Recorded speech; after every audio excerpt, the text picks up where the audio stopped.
Nilai jual komoditi di Ambon mengalami penurunan yang signifikan. Harga jenis komoditi unggulan pertanian Maluku berupa cengkeh dalam beberapa bulan ini mengalami penurunan yang sangat signifikan. Sementara lainnya masih stabil. Dari hasil pantauan DMS Media Group pada sejumlah toko yang sering melakukan transaksi jual beli hasil bumi pertanian atau perkebunan di Kota Ambon, terlihat sepi aktivitas dikarenakan kurangnya para petani yang datang untuk menimbang hasil pertanian atau perkebunan mereka berupa cengkeh.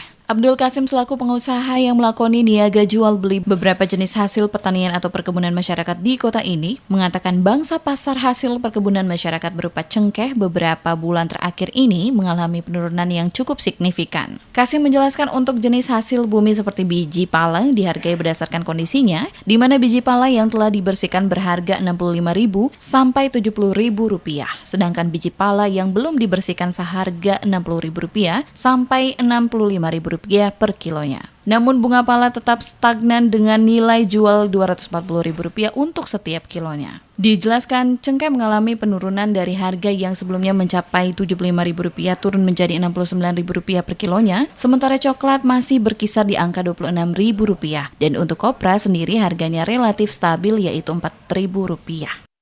Pala, ya. Pala per kilonya itu, di sini ada dua macam, ada asalan, ada yang sudah pilih. Jadi yang sudah pilih itu 65 kayak bisa lebih. Kalau yang belum pilih bisa 65 ke bawah, bisa turun. Itu masih kotor ya? Ya kotor, yang masih yang 65 itu dah kotor ya. Untuk cengkeh? Nah, cengkeh hari ini sampai Rp69.000. Naik atau turun? Itu kalau hitungnya sih turun. Ya. Sejak kapan? Sudah 1 bulan kadang. Berapa kemarin? Kemarin sampai 70. Ya turunnya juga sedikit memang hari ini. Untuk harga-harga lain? Harga lain kalau kopra kurang.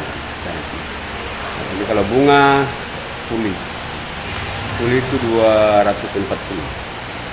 Itu bunga apa? Bunga pala. Bunga pala yang bundar itu kan, bunga ini lah bunganya itu 240.